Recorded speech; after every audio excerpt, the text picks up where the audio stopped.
In many quarters, there is a desperate need in America today, in America this week, for a healthy dose of religious humility. There are too many people getting too much face time on television who claim exalted status for Christianity and who are demeaning other faith traditions, particularly that of Islam. And my friends, this has got to stop. The trigger for this latest wave of intolerance is media coverage, many of you have seen it, about a plan to build a Muslim community center 2 blocks from Ground Zero. The center will have a mosque, an auditorium, and a pool. It is modeled after YMCAs and Jewish community centers all across the country. For all I know, it's got locker rooms and childcare. Now, to be very clear here, reasonable, faithful, caring people can disagree about how they feel about this facility being built so close to Ground Zero. But that does not justify the wave of fear and suspicion that has washed over this country over the last 10 days. The media are now calling this a wave of Islamophobia that is sweeping across America.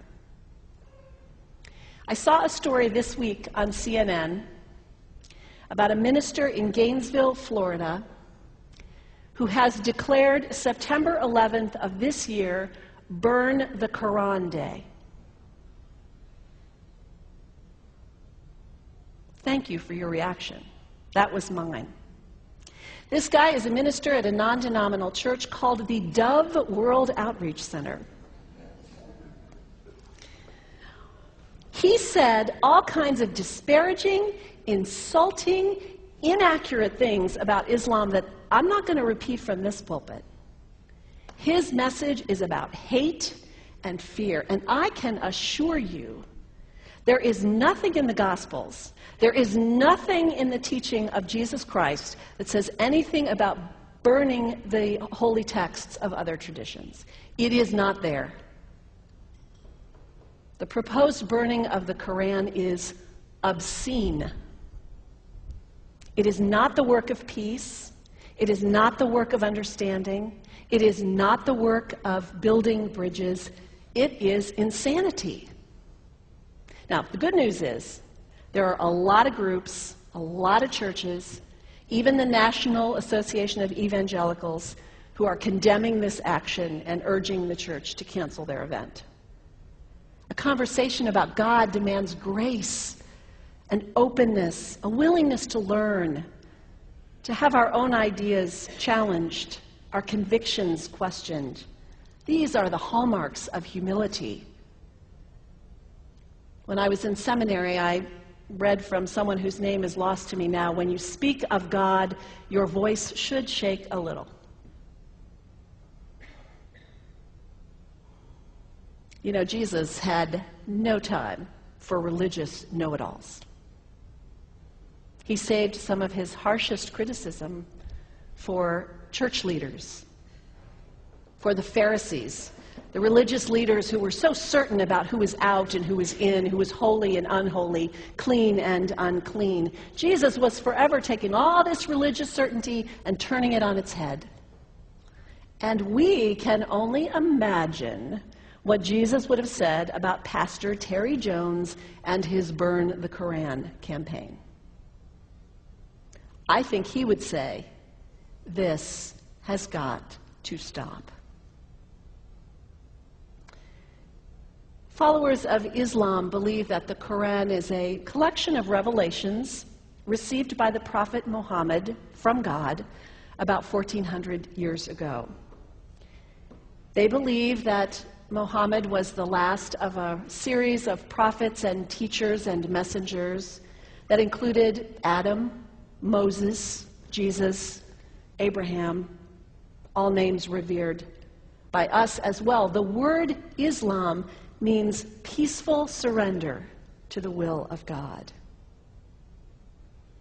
The Quran was written at a time when the Muslim people were being driven from their homes, persecuted, and killed. The Old Testament was written at a time when Jewish people were being driven from their homes, persecuted, and killed. And religious scholars will tell you that most Holy Scriptures have stories of war and violence in them. Throughout history, most faiths have used these texts to justify violence. And if there's anyone in this room at this moment who's thinking that I've got it wrong, after church today, pull out your Bible and look up Psalm 137. And you'll see that our own text has passages that can make us uncomfortable.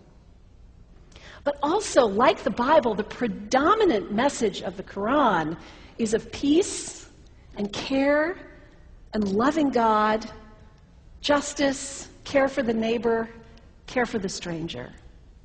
In the Bible, we have thou shalt not kill. In the Quran, we have whoever kills another, surely he is killing all of humanity.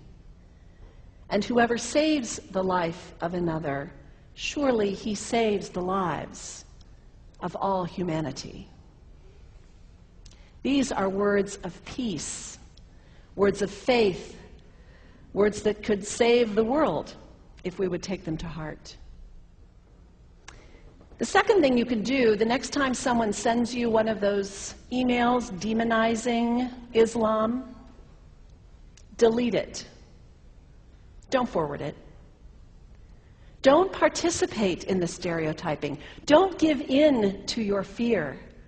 It's okay to be a little afraid. We all have those emotions. Just don't give in to it. Don't sign on for it. Don't focus on this tiny group of extremists who commit acts of violence. Focus on the hundreds of millions of Muslim people in the world who are people of faith, whose priorities and concerns and families are not so different from your own. And third, when you think of Muslim people, think of individuals.